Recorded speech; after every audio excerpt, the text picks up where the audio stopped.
మా నాన్నగారి నుంచి కూడా మేము ప్రజల కోసం ప్రతిరోజు మేము వాళ్ళ కోసం అహర్నిశలు మేము కృషిస్తున్నాము. ఎప్పుడైనా కూడా మేము వాళ్ళతోటే ఉంటాము. పదే ఉంటే ఇంకెక్కువగా సేవ చేయగలుగుతామన్న ఆలోచనతో బీఆర్ఎస్ పార్టీని చూసేయాలి, మా పార్టీ సిద్ధాంతాన్ని చూసి మేము ప్రజల మధ్యన మేము తిరిగే విధానాన్ని మేము చేసే అభివృద్ధిని ప్రజల మధ్య మా పర్సనల్గా కూడా మా కుటుంబ పరంగా కూడా మేము ప్రతిరోజు వాళ్ళతో మమేకమై ఉంటున్నాం. కాబట్టి మమ్మల్ని గెలిపించడం వలన మీకు ఇబ్బంది ఉండదు. ఎక్కడికో పోయి ఎవరినో అడగాల్సిన అవసరం ఉండదు.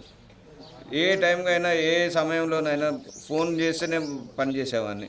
అంతే తప్పించి నా ఇంటికే రావాలి, నా ఇంటికి వచ్చి నన్ను కలవాలి, నన్ను కలిస్తేనే నేను పని చేస్తా అనే సిద్ధాంతం నాకు లేదు.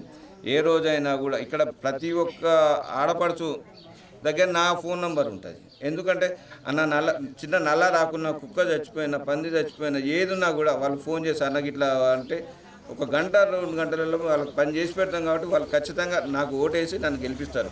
నాకు ఆ నమ్మకం ఉన్నది, ప్రగాఢ విశ్వాసంతో ఉన్నాను.